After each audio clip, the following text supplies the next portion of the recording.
नमस्कार विद्यार्थी मित्रांनो, BMS मराठी या यूट्यूब चॅनलवर आपलं पुन्हा स्वागत आहे. तर आज आपण प्रत्यक्ष प्रमाणाचं रिव्हिजन म्हणून हा व्हिडिओ बनवत आहोत.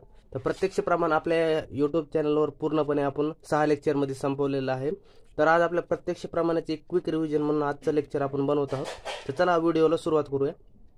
तर आपल्याला प्रत्यक्ष प्रमाण पाहायचं त्यात म्हणजे काय सांगितलं तर हायलाइटेड पॉईंट बघूया, नसते हायलाइटेड पॉईंट वगैरे, की ज्ञानाची उत्पत्ती ही आत्मा, मन, ज्ञानेंद्रिय व त्यांचा अर्थ या चतुर्विध हेतूच्या संयोगाने होते असं म्हटलंय. त्यानंतर काय म्हटलंय, प्रत्यक्ष प्रमाण हे ज्ञान उत्पत्तीचे साधन आहे. म्हणजे प्रत्यक्ष प्रमाण जे सांगितलंय ते ज्ञान उत्पत्तीचं साधन सांगितलंय, ज्ञान उत्पत्तीचं. त्यानंतर ज्ञान आत्म्याच्या गुण आहे. त्यानं सुख दुःख हे ज्ञान आत्म्याला होते, जे सुख आणि दुःखात ज्ञान होते आत्म्याला होतं सांगितले. त्यानंतर काय म्हटलंय, आभ्यंतरिक ज्ञान हे आत्मप्रत्यक्ष व बाह्य ज्ञान हे इंद्रिय प्रत्यक्ष म्हटलंय. जे आभ्यंतरिक ज्ञान आहे का आत्मप्रत्यक्ष म्हटलंय आणि जे बाह्य ज्ञान आहे ते इंद्रिय प्रत्यक्ष असं म्हटलंय. त्यानंतर हे ज्ञान सत्य व निर्वाद असे सांगितलंय. त्यानंतर काय सांगितलंय, जे आपलं प्रत्यक्ष ज्ञान आहे ते सत्य आणि निर्वाद सांगितलंय, निर्विवाद सांगितलंय, निर्विवाद. त्यानंतर काय सांगितलंय की प्रत्यक्ष शब्द कसा बनलाय, प्रति प्लस अक्ष हा प्रत्यक्ष शब्द असा बनलाय. त्यानंतर काय सांगितलंय की प्रत्यक्ष शब्द, त्यानंतर काय सांगितलंय की प्रत्यक्षमधील प्रतीचा अर्थ होतो प्रथम व जवळ व अक्षचा अर्थ होतो नेत्र असं सांगितलंय. म्हणजे याचा अर्थ काय सांगितलाय की प्रत्यक्ष या पदाचा अर्थ सांगितला डोळ्याच्या जवळ असा होतो असं सांगितलंय. त्या निरुक्ती सांगितली आपण, काय प्रत्यक्ष निरुक्ती सांगितली, अक्षमक्ष प्रति ती उत्पादयते इति प्रत्यक्षम. म्हणजे याचा अर्थ काय सांगितलंय, चक्षु, श्रोत्र, घ्राण, जीवा, त्वक या ज्ञानेंद्रियांचे ज्ञान उत्पन्न होते त्याला प्रत्यक्ष ज्ञान असं म्हटलंय. त्यानंतर काय म्हटलंय की प्रत्यक्ष ज्ञानाची परिभाषा पुढे सांगितली. काय परिभाषा सांगितली, तत्र प्रत्यक्ष ज्ञान करणं प्रत्यक्षम इंद्रिय अर्थ सन्निकर्षजन्य ज्ञानम प्रत्यक्षम. तर्कसंग्रह यांनी दिलेली हे प्रत्यक्षाची परिभाषा आहे. त्याचा अर्थ काय सांगितलाय की इंद्रिय व त्यांचा अर्थ यांच्या सन्निकर्षण जे ज्ञान उत्पन्न होते त्याला प्रत्यक्ष म्हणावे. त्यानंतर काय म्हटलंय की प्रत्यक्ष प्रमाणाचे लक्षण काय सांगितले की आत्मा, इंद्रिय, मन व अर्थ यांच्या सन्निकर्षाने जे ज्ञान उत्पन्न होते त्याला प्रत्यक्ष म्हटलं. काय ह्याचे आत्मा, इंद्रिय, मन व अर्थ या चौघांच्या संयोगाने जे सन्निकर्षाने जे ज्ञान उत्पन्न होते त्याला प्रत्यक्ष ज्ञान असं म्हटलंय. त्यानंतर काय म्हटलंय की प्रथम आत्म्याचा संबंध मनाशी येतो, मनाचा इंद्रियाशी येतो, पुन्हा इंद्रियाचा त्याच्या विषयाशी संबंध येऊन तत्काळ विषयाचे ज्ञान होतं असं म्हटलंय. त्यानंतर काय सांगितलंय पुढं प्रत्यक्ष प्रमाणाचे भेद सांगितले, 2 सांगितले, निर्विकल्प आणि सविकल्प. तर्कसंग्रह यांनी 2 ते भेद केलेत. त्यात निर्विकल्प म्हणजे काय सांगितले, विकल्प म्हणजे विशेषण किंवा प्रकार होय, ज्या ज्ञानात विशेषण इत्यादी ज्ञान नव्हतं किंवा वस्तूचे ज्ञान होते त्या निर्विकल्प असे म्हणतात. आपण आपल्या प्रत्यक्ष प्रमाणाच्या लेक्चरमध्ये आपण पाहिलं होतं निर्विकल्प आणि सविकल्प हे एक उदाहरणाद्वारे पाहिलं होतं, असं पाहिलं होतं. त्यानंतर काय इथं काय दिलंय की निर्विकल्प म्हणजे काय म्हटलंय की निर्विकल्प ज्ञान हे प्रत्यक्ष अनुभवास येत नाही. निर्विकल्प हे सविकल्पची पहिली पायरी असं सांगितलंय. त्यानंतर हे अतिइंद्रिय ज्ञान आहे असं म्हटलंय. त्यानंतर प्रथम श्रेणी जे प्रत्यक्ष ज्ञान होते व विकल्परहित असते ते निर्विकल्प प्रत्यक्ष होय असं म्हटलंय. त्यानंतर सविकल्प ज्ञान काय म्हटलंय, अनुभवास येणाऱ्या प्रत्येक विकल्प ज्ञानात विशेष संसर्ग या प्रकारे येतात. म्हणजे याचा अर्थ काय सांगितला इथं सविकल्प ज्ञानाचा, ज्या ज्ञानात वस्तूचे नाव, स्वरूप, जाती, गुण, विशेषण इत्यादी ज्ञान होते त्याला सविकल्प प्रत्यक्ष ज्ञान असं म्हटलं जातं. त्यानंतर सविकल्पाचे पुन्हा 2 प्रकार सांगितले, लौकिक आणि अलौकिक. लौकिक म्हणजे काय सांगितलं, इंद्रियाचा साक्षात विषयाशी संबंध येऊन जे ज्ञान होतं ते लौकिक प्रत्यक्ष सांगितलंय. म्हणजे काय सांगितलंय, बाह्य लौकिक प्रत्यक्ष ह्याचे 2 प्रकार पडलेत, बाह्य लौकिक प्रत्यक्ष आणि आभ्यंतर लौकिक प्रत्यक्ष.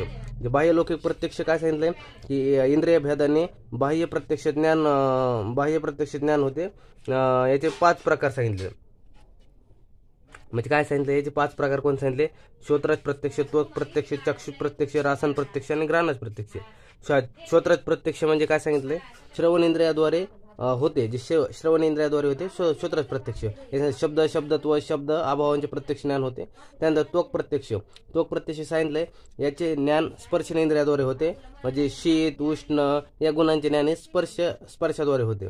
त्यानंतर काय सांगितलं, चक्षु प्रत्यक्ष हे ज्ञान चक्षु इंद्रियाद्वारे होते, हे रूप वर्णाचे प्रत्यक्ष ज्ञान होते. त्यानंतर काय सांगितलं, रासन प्रत्यक्ष हे ज्ञान रसन इंद्रियाद्वारे होते, मधुरादी षड रसांचे प्रत्यक्ष ज्ञान होते. त्यानंतर घ्राणज प्रत्यक्ष काय सांगितले, हे ज्ञान घ्राण इंद्रियाद्वारे होते, सुगंध दुर्गंध युक्त प्रत्यक्ष ज्ञान होते. त्यानंतर काय सांगितले, आभ्यंतर लौकिक प्रत्यक्ष यालाच काय सांगितलं, मानस प्रत्यक्ष. आपण पण याची ट्रिक पाहिली होती की जे हे बाह्य प्रत्यक्ष होते, ते बाह्य प्रत्यक्ष म्हणजे शरीराच्या बाहेरचे होते, म्हणजे बाह्य हे शरीराच्या बाहेरचे ऑर्गन होते आपले, ते प्रत्यक्षमध्ये. आणि जे अभ्यंतर मन कसं असतं, मग आतमध्ये असतं म्हणून अभ्यंतर म्हटलं होतं आपण याचं, की मनाद्वारा सुख दुःख इच्छा द्वेष इत्यादीचे ज्ञान ह्यालाच मानस प्रत्यक्ष असं म्हटलंय. त्यानंतर इंद्रिय भेदाने लौकिक प्रत्यक्षाचे एकूण 6 प्रकार पडतात. आपण हा MCQ पॉईंट पाहिला होता. त्यानंतर काय पाहिलं की इंद्रियाचा विषयाचा साक्षी संबंध येतं जे ज्ञान होते, त्याला काय सांगितलंय, अलौकिक प्रत्यक्ष पाहिलं. हे अलौकिक म्हटलं. अलौकिकचे पुन्हा 3 प्रकार पाहिले होते की सामान्य लक्षण, ज्ञान लक्षण आणि योगच. जे त्या सामान्य आपण काय पाहिलं, यात वस्तूचे सामान्य जातीचे ज्ञान होते, त्यामुळे सामान्य लक्षण म्हटलंय. व त्यानंतर काय म्हटलंय की वस्तूचा प्रत्यक्ष सन्निकर्ष न होतं हे ज्ञान होते, वस्तूचं साक्षात सन्निकर्ष न होतं हे ज्ञान होतं. सांगितलंय की सामान्य जातीत ज्ञान होतं म्हणजे सामान्य लक्षण. एका घटाला पाहिल्यावर भूतकालीन, भविष्यकालीन आणि वर्तमानकालीन या तिन्ही काळातील सर्व घटांचा समावेश घटत्व जातीत होतो. या एका वेळा घट पाहिल्यावर त्यानंतर घटाला प्रत्यक्ष न पाहता म्हणजे तिन्ही काळातल्या घटाचं ज्ञान होतं असं सांगितलं त्यांनी. त्यानंतर काय सांगितलंय की जे ज्ञान लक्षण सांगितलंय, ज्ञान लक्षण प्रत्यसत्ती. त्यानंतर यात वस्तूचं विशिष्ट जाती ज्ञान होतं सांगितलंय. त्यानंतर कोणत्याही वस्तूचा इंद्रियाचा सन्निकर्ष न होते ज्ञान सांगितलंय. मग त्याच्या गुणांचे ज्ञान होते, म्हणजे ज्ञान लक्षणमध्ये काय विशिष्ट जाती ज्ञान सांगितलंय. त्यानंतर काय कोणत्या गुणाच्या ज्ञान होतं सांगितलंय, म्हणजे बर्फाला पाहून स्पर्श न करता शीतलतेचे ज्ञान होते. म्हणून हे कसं झालं, अलौकिक प्रत्यक्ष ज्ञान झालं. अलौकिक मध्ये बी कोणाचं ज्ञान हे झालं, हे प्रकार झाला, ज्ञान लक्षण झाला, हे झालं हे. त्यानंतर काय सांगितलं, योगच प्रत्यक्ष. योगी पुरुषांना योग अभ्यासाच्या आधारावर हे प्रत्यक्ष ज्ञान होतं, ह्यालाच योगच प्रत्यक्ष म्हटलंय. काय म्हटलंय, उदाहरण भूत भविष्यात ज्ञान होणं. त्यानंतर काय सांगितलं, योगाचे पुन्हा 2 प्रकार पडतात, युक्त आणि युज्ञान. युक्तमध्ये काय म्हटलंय, योगी पुरुषांना सर्व पदार्थाचे सदैव ज्ञान होत असते. युक्त मनाद्वारा आकाशापासून ते परमाणूपर्यंत सर्व पदार्थाचे नेहमी ज्ञान होत असते. त्यानंतर युज्ञान सांगितलंय. युज्ञानाला काय म्हटलंय की युज्ञानाला ध्यानाच्या सहाय्यतेने पदार्थाचे ज्ञान होते. युज्ञानाला ध्यानाच्या सहाय्यतेने पदार्थाचे ज्ञान होत सांगितलंय. याला चिंतापरक असं म्हटलंय, कारण योग्याला चिंतनानंतर समाधीद्वारा कोणत्याही वस्तूचे विशेष ज्ञान होत असं सांगितले. यांना आपण हे प्रत्यक्षाचे प्रकार पाहिले. प्रत्यक्ष 2 प्रकार पाहिले, निर्विकल्प आणि सविकल्प. सविकल्पचे पुन्हा 2 प्रकार पडले, ते लौकिक आणि अलौकिक. लौकिकचे पुन्हा पडले होते 2, बाह्य आणि अभ्यंतर. बाह्यचे 5 होते, श्रोत्र, स्पर्श, चाक्षुष, रासन आणि घ्राण. त्यानंतर अभ्यंतरचा जो मानस प्रत्यक्ष. अलौकिकचे पुन्हा 3 प्रकार पाहिले होते आपण, सामान्य लक्षण, ज्ञान लक्षण आणि योगचे पुन्हा 2 होते, युक्त आणि युज्ञान. त्यानंतर आपण आपल्याला काय पाहायचं की इंद्रियार्थ सन्निकर्ष. इंद्रियार्थ सन्निकर्ष काय, त्याचा भेद काय ते पाहायचं आपल्याला. की आपल्याला हा सन्निकर्ष म्हणजे काय, इंद्रियार्थ सन्निकर्ष म्हणजे तिथे काय सांगितलं, तर भाषा सन्निकर्ष नाम संबंध, संबंधालाच सन्निकर्ष म्हणतात असं म्हटलंय, की संबंधालाच सन्निकर्ष असं म्हटलंय. की नंतर काय सांगितलंय, संबंधाला सन्निकर्ष असं म्हटलंय. त्यानंतर काय म्हटलंय की संबंधाचे 2 प्रकार सांगितलेत, नित्य आणि अनित्य. नित्याला समवाय म्हटलंय, अनित्याला सन्निकर्ष म्हटलंय किंवा संयोग म्हटलंय. नित्याला समवाय म्हटलंय, अनित्याला सन्निकर्ष किंवा संयोग म्हटलंय. इंद्रिय आणि ह्यालाच काय, या सन्निकर्षालाच इंद्रियार्थ सन्निकर्ष असं म्हटलंय. काय सांगितलंय, इंद्रियार्थ सन्निकर्षाचे पुन्हा 6 प्रकार पडता पाहिले. संयोग, संयुक्त समवाय, त्यानंतर संयुक्त समवेत समवाय, त्यानंतर समवेत समवाय आणि विशेष भाव. आपण मी आपल्या ह्या मागील एका व्हिडिओमध्ये इंद्रिय सन्निकर्षामध्ये आपण एक सिंपल एक्झाम्पलद्वारे पाहिलं होतं ह्याचं, की सन्निकर्ष म्हणजे कसं, की संयोग होणं म्हणजे इंद्रियाचा विषयाशी संयोग होणं, अगोदर जे विषय संयोग झाला तो संयोग होतो, म्हणजे जे सन्निकर्ष झाला म्हणजे पहिलं ज्ञान झालं. आपण ते एक सिंपल एक्झाम्पलने पाहिलं होतं. ज्यांना कोणाला पण हा व्हिडिओ पाहिजे असता आपल्या चॅनलवर व्हिडिओ अवेलेबल आहे, ते एकदम ब्रीफमध्ये सांगितलेलं आहे, आपण सिंपल वेमध्ये समजून सांगितलेलं आहे. तर चला बघू हे काय सांगितलं. नंतर संयोग सन्निकर्ष म्हणजे काय सांगितलंय, इंद्रियाचा द्रव्याशी संयोग झाल्यामुळे द्रव्याचे प्रत्यक्ष ज्ञान होते असं सांगितले. इंद्रियाचा घटाशी संयोग झाल्यामुळे घटाचे प्रत्यक्ष ज्ञान होते असं म्हटलंय.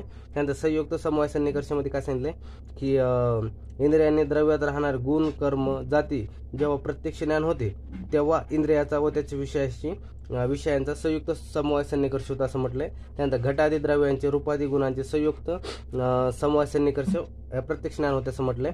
त्यानंतर संयुक्त समवेत समवाय सन्निकर्षामध्ये काय सांगितलंय की त्या घटावर समवाय संबंधाने रूप हा गुण राहतो, या रूपावर रूपत्व जाती राहते, ह्या रूपत्व जाती संयुक्त समवेत समवाय सन्निकर्षाने प्रत्यक्ष ज्ञान होते असं सांगितलंय.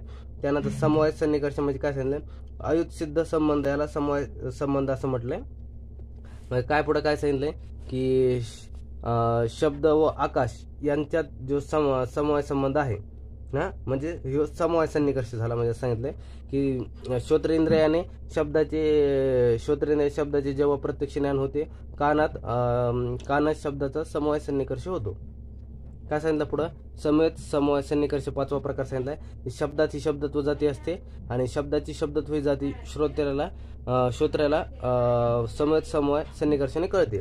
त्यानंतर विशेष भाव सन्निकर्ष काय सांगितलंय की अभावाचे प्रत्यक्ष ज्ञान ज्याद्वारे होते त्याला विशेष भाव सन्निकर्ष म्हटलंय. आपण छान एक्झाम्पलने पाहिलं होतं की ते घट होता, ते माणूस होता आणि त्या घटाचा जर अभाव केला तर ते जे ज्ञान होतं, मग ते जे कोणतं अभावाचं जे ज्ञान झालं ते कोणतं आपण पाहिलं होतं, विशेष भाव सन्निकर्ष पाहिलं होतं आपण. ते म्हणजे काय सांगितलंय, भूतलावर घट नाही, मग ते घटाचा अभाव झाला तिथं आपण पाहिलं होतं. अभावाचे प्रत्यक्ष ज्ञान होणे म्हणजे विशेष भाव सन्निकर्ष म्हणजे पाहिलं होतं आपण. सन्निकर्ष स्वरूप पाहतोय, या दोन प्रकार पडले पाहिजेत. इंद्रियाच्या विषयाशी संयोग होऊन इंद्रिय सन्निकर्ष म्हटलंय त्याचे पुन्हा दोन प्रकार सांगितले होते, सात्म इंद्रियार्थ संयोग आणि असात्म इंद्रियार्थ संयोग. सात्म इंद्रियार्थ संयोग म्हणजे इंद्रियाने त्याच्या विषयाशी आत्म्याला सम्यक ज्ञान प्राप्त करून दिल्याने स्वास्थ्य लाभते, तसेच यथार्थ ज्ञानाची प्राप्ती होते, म्हणजे ट्रू नॉलेजची प्राप्ती होते सांगितले.